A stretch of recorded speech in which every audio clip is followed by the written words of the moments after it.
Bonjour et bienvenue à un nouvel épisode de la série Multilogement présentée par Groupe Marcio. C'est une série vidéo à l'intention des clients potentiels et des futurs investisseurs. Comme à l'habitude, on rencontre Francis qui nous parle de la gestion du projet.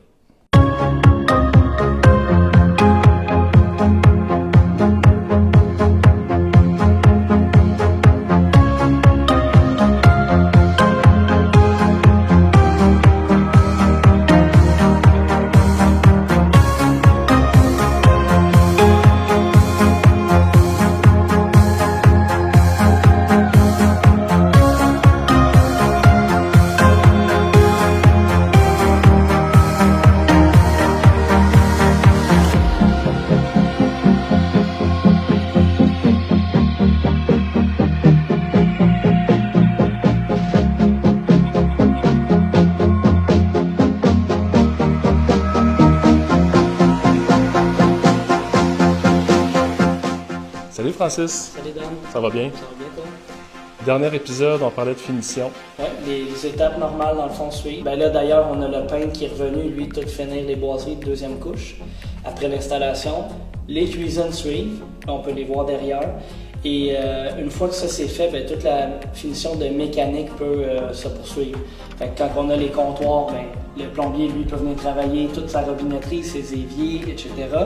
Au niveau de la ventilation, bon, on est rendu, on le voit derrière moi, mais les clés murales sont installées, les échangeurs d'air, même la finition des trappes au plafond. Et puis, ben, notre électricien, lui qui est le dernier à passer, là, il installe ses luminaires partout dans les condos. On fait des tests, on vérifie que tous les panneaux, c'est fonctionnel. Tout semble aller à merveille. C'est rare qu'on parle de problèmes ou de problématiques. Il peut y avoir un type de surprise acceptable, puis il y en a d'autres des fois que c'est un peu plus...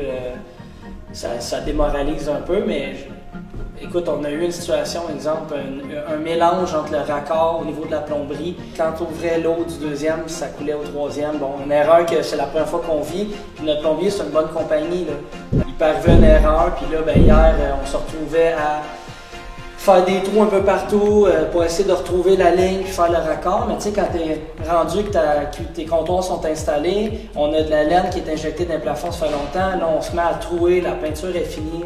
Ça, c'est le genre de problème qu'on se trouve à gérer dans des étapes que on livre dans pas long, puis tu veux pas retourner en arrière, c'est un peu le sentiment que ça fait. On avait une priorité dans la journée, puis elle a pris le bord, puis c'est devenu toute ton énergie concentrée sur le dégât d'eau. On y va comme ça, puis après, ben, on reprend, on commence nos listes d'inspection. Au final, est-ce que ça change quelque chose, ça, pour le client? Il ne faut pas que ça a l'air d'une réparation. Ça va être neuf, au final. En frais de gestion, exactement. Ici, j'imagine que tout suit son cours. On livre dans un mois, un petit peu plus qu'un mois en ce moment. Fait que c'est vraiment important tous les jours de respecter. Chaque sous-traitant a un nombre de condos qui me sort par jour en finition. Puis moi, derrière leur journée de production, il y a déjà un corps de métier qui rentre. Ça a l'air banal à dire, mais c'est ultra important. Si je m'absente pour une raison X un avant-midi, puis j'arrive à midi, puis tel sous-traitant n'est pas rentré, demain, ça peut être facilement catastrophique. Évidemment, il y a l'effet domino. S'il y en a un qui me cancelle, et que je m'en rends pas compte ou je m'en rends compte trop tard, la personne qui est annulée demain parce qu'elle n'a pas sa journée ici, elle va s'en aller, mais j'ai besoin qu'elle revienne vite, mais elle aussi, j'ai trafiqué son horaire à cause de ça. Fait que c'est vraiment important là, de tenir le chantier, suivre l'horaire. Ça, c'est de tous les jours en ce moment.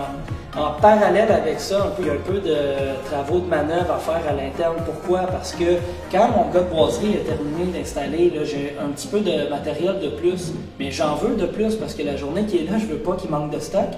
Bon, mais quand il y a un surplus, je donne un exemple, logiquement, on irait installer ça sur la céramique à un endroit propre pour permettre l'installation du plancher flottant. Mais dans les étapes normales, c'est les cuisines qui suivent la boiserie. Donc là, je ne peux pas mettre mon over-boiserie sur les céramiques, le cuisiniste va les retasser. Finalement, le paquet de bois, il traîne à terre, puis le gars de flottant, il arrive, lui qui tasse ça. Donc, cette situation-là, dans une maison qui pourrait arriver, il va le tasser avec un grand sourire, mais quand il arrive, puis qu'il y a 24 condos, qu'il y a un petit paquet de bois là, puis qu'il reste 2 paquets de tuiles de céramique, ben là, ça prend quelqu'un qui déplace ça, puis que ça va pas dans les jambes de personne. Ça paraît pas, mais c'est quelque chose qui est à faire de façon journalière encore, dans les étapes de finition en ce moment. À l'extérieur, il y a beaucoup d'actions. Parle-moi un peu de la stratégie. On sait déjà ici que notre entrepreneur en revêtement n'aura pas complètement terminé ses travaux quand ça va être loué. Là, ça amène une gestion de priorité de qu'est-ce qui doit être terminé pour qu'un locataire puisse l'habiter, son logement. Donc, forcément, ça me prend les surfaces d'aluminium, mais ça me prend les rampes pour qu'il y ait accès au balcon. Par la suite, on va aller travailler tout l'avant des bâtiments pour que, quand les locataires vont habiter, il n'y ait pas de nacelle en haut de leur tête quand ils rentrent dans le logement. Il faut qu'il me reste seulement mes côtés à travailler ou qu'il n'y a personne qui va passer. Merci Francis pour le survol. Ça fait plaisir. Ça a l'air de bien aller, on dirait que le projet roule sur des roulettes, ça a l'air facile, mais il y a une grosse gestion derrière de ça. On ne vous parle pas de tous les petits détails qui sont gérés au quotidien, que ce soit dans la gestion des fournisseurs ou des sous-traitants vis-à-vis la cédule. Parce que c'est bien géré, ça devient inspirant. Je vous invite à vous abonner si ce n'est pas déjà le cas. Merci de partager. Au nom de toute l'équipe, je vous souhaite une bonne fin de journée. À bientôt.